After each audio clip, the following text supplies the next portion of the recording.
Surprise surprise. ये क्या कर रहे हो? अरे कुछ नहीं यार, वो तुम तो जानते हो मेरी मजाक करने की कितनी आदत है, और तुम आज वापस आई थी तो मैंने सोचा कि क्या प्रैंक करूं तुम्हारे साथ, तो वैसे कंबल वाला लगा, इतनी गर्मी में तुम पे कंबल डालूंगा तो गुस्सा तो आएगा ना। अरे सनी, तुम ये क्या कर रहे हो? तुम्हें पता है ना बाहर कितनी गर्मी हो रही है, उसके बाद भी तुमने ये कंबल मेरे मुंह पे डाल दिया। अरे बाबा, मैं तुमसे प्रैंक कर रहा हूँ, मैं मानता हूँ, लेकिन मैं तुमसे प्यार भी तो बहुत करता हूँ। मुझे पता है कि तुम गर्मी में आओगी, इसलिए मैंने रूम का एसी ऑन कर रखा है। जैसे जाओगी ना वैसे एकदम काम डाउन हो जाओगी। ये मैडम आपके घर से चोरी करके भाग रही थी। अरे तुम पागल हो गए क्या यार? तुम ऐसे किसी भी चोरी का इल्जाम कैसे लगा सकते हो यार? वो एक बार देखो, कंडीशन देखो, कहां से चोर लग रही हो सकता है आसपास सोसाइटी में किसी मिलने आई हो या फिर फ्लैट देखने आई हो, अब तुमने मेरे से चोरी का इल्जाम लगा दिया उस पे। पागल हो तुम? मैं अच्छे से जानता हूँ कि मैडम आपके घर से चोरी करके जा रही है। मैं तुम्हें चोर कहाँ से दिखाई देती हूँ? दिमाग खराब हो गया क्या तुम्हारा? हाँ ठीक है, सोसाइटी में मेरा कोई फ्लैट नहीं है, लेकिन मैं सोसाइटी में रेंट के लिए फ्लैट का ही पता करने आई थी। अरे अर्जिता, तुम इसको जानती नहीं हो, ये गार्ड ना अपना काम ठीक से करता ही नहीं है यार, हमेशा नशे में रहता है। जब देखो बीड़ी सिगरेट गुटखा दारू पता नहीं क्या क्या।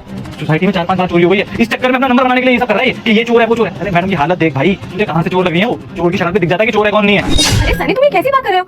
और इस लड़की को इतना डिफेंड कर क्यों रहे हो? अरे गार्ड बोल रहा है ना कि अगर ये चोर है तो चोरी तो होगी। गार्ड लोग के पास सारे डॉक्यूमेंट्स होते हैं, सारा डाटा होता है, उन्हें पता होता है कौन है सोसाइटी में रहता है कौन नहीं। और वैसे भी वो इतने टाइम से यहाँ काम कर रहा है, झूठ थोड़ी बोलेगा। सही कहा मैडम जी आपने, मैं यहाँ पर 4-5 साल से काम कर रहा हूँ और अपना काम पूरी ईमानदारी से करता हूँ। इन मैडम को मैं 4-5 दिन से देख रहा हूँ, यहाँ पर रोज आती जाती है, और आज तो मैंने इनको देख लिया यहाँ से चोरी करके भाग रही थी, इसलिए आपके सामने लेकर आया हूँ उनको। क्या 3-4 दिन से? ये जरूर चोर है, यहाँ पे चोरी करने आई है ना? अरे अर्जिता, तुम कैसी बातें कर रही हो यार? तुम्हें इस धोखड़ी के गार्ड पे भरोसा है? मुझ पे भरोसा करो यार, मुझे पता है इसकी आदत कैसी है यार। ये गरीब लोग ऐसे होते हैं। देखो मुझे पता है सोसाइटी में कौन आता है कौन जाता है। अब ये मैडम चोर हो ही सकती भाई, भेज दे इनको वापस। इधर ही आया है। अरे सनी, तुम्हें हुआ क्या है? मुझे समझ में नहीं आ रहा। तुम एक अनजान लड़की को इतना डिफेंड कर क्यों रहे हो? तुम चाहते क्या हो? और गार्ड बोल रहा है ना इतनी देर से कि वो चोर है तो वो चोर है, और वैसे भी अगर वो चोर नहीं है तो अभी के अभी सच पता चल जाएगा। मैं अभी पुलिस को कॉल करती हूँ। अरे नहीं नहीं, एक सेकंड, तुम पुलिस को कॉल मत करो। सच्चाई सुननी है ना तुम्हें? मैं बता देती हूँ, मैं यहाँ कोई अपनी मर्जी से नहीं आती हूँ। ये जो तुम्हारे साइड में तुम्हारा पति खड़ा है ना, ये बुलाता है मुझे यहाँ। अफेयर चल रहा है मेरा इसका, आशिक है मेरा। क्या तुम अपनी चोरी छुपाने के लिए मेरे पति पे इल्जाम लगा रही हो? मुझे पता था कि तुम मेरी बात पे यकीन नहीं करोगी, लेकिन मेरी तरफ से जो सच था वो मैं तुम्हें बता चुकी हूँ।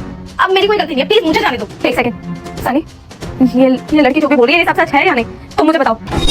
वो दरअसल अर्जिता, ये लड़की एकदम ठीक कह रही है यार, लेकिन गलती मेरी भी नहीं है अर्जिता। तुम खुद बताओ यार, एक आदमी को शादी के बाद क्या चाहिए कि उसकी पत्नी घर पे रहे, उसका काम करे, उसकी सेवा करे, उसके साथ रहे।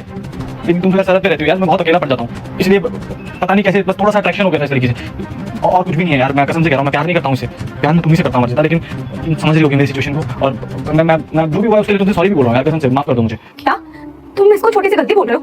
तुम्हें पता है तुमने क्या किया? अरे मैं बॉर्डर पे जाके काम इसलिए करती थी क्योंकि तुम घर का काम नहीं करते थे। इतनी मेहनत करती थी ताकि तुम आराम से घर पे बैठ सको और सारी चीजें अच्छे से मैनेज हो सके, पर मेरे पीठ पीछे तुम ये सब कर रहे थे। तुम्हें रियलाइज भी हो रहा है कि मुझे अभी कैसा फील हो रहा है? मैंने तुम्हें कभी नहीं बताया कि तुम घर पे पड़े रहते हो और कोई काम नहीं करते, सिर्फ इसलिए कि तुम्हें कभी हर्ट ना हो। मैं तुम्हारी इतनी छोटी चीजों का इतना कंसर्न रखती थी और तुमने मेरा इतना नहीं सोचा। अरे एक बार मुझे बता दिया होता, मैं तुम्हें खुद डाइवोर्स दे देती। मेरे पीठ पीछे ये सब करने की क्या जरूरत थी? खैर छोड़ो, अब मुझे ना तुमसे कुछ बात ही नहीं करनी। डाइवोर्स तो मैं तुम्हें देखी होगी, क्योंकि अब इस इंसान के साथ मैं आगे कंटिन्यू नहीं कर सकती। ये दो मुझे और चलो मेरे साथ तुम्हारे घर वालों के साथ।